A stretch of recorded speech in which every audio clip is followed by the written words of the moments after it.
Mo rin kumita sa digital product business? And tanong mo, may bayad po ba? Bakit may fee? Scam kasi may bayad. I want free lang. I will explain to you guys why do you have to pay for the enrollment fee para ma-avail yung online course natin to start your digital product business. Example, isa ka sa mga taong gusto ng side hustle kasi meron kang current job ngayon, gusto mo ng passive income automated lang. That's why you decided to start digital product business kasi hindi siya matrabaho. So check nyo lang po yan, yung listahan bakit hindi siya masyadong matrabaho.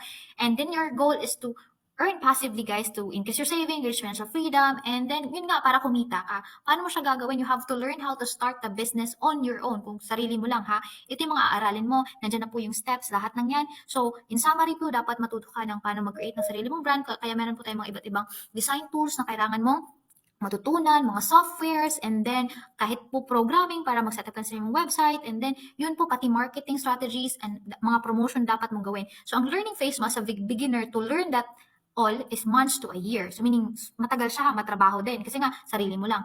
Kaya nag-o-offer po ako ng online course for you to make it faster. Lahat po ng kailangan mong gawin nandun po sa online course. Step by step, how to do it, design for beginners.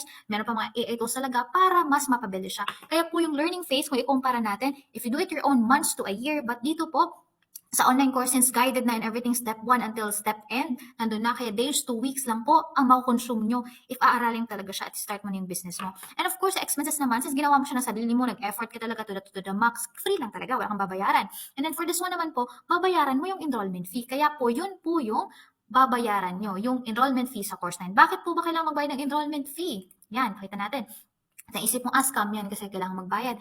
Networking kasi hindi libre. Hindi legit kasi may bayad. Gusto ko ng free. Ganun ka pala mukha ko, char. And then, ito, explain ko sa inyo. So guys, ikaw to, gusto mo ng digital product business, kaya matuto ka to the online course para ma-achieve mo yung goal na earn passively. Ang binayaran mo po dyan, na enrollment is someone's knowledge or skill. So lahat ng alam niya about digital product business, paano simulan, paano i-launch yung business, paano yung marketing skills, knowledge at skills ng isang tao at nilagay niya sa isang online course. Yan po ang babayaran nyo. Yung effort ng taong gumawa ng course na yan. Guys, normal po yan magbabayad tayo ng skills at knowledge ng someone. Bibigyan ko kayo ng example.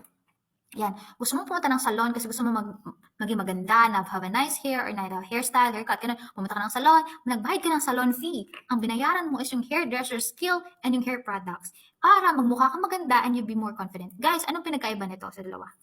For me, wala. You paid for someone's skills. So if you're now interested to enroll in this course, you can message me on Instagram. That's my Instagram account. Message me there.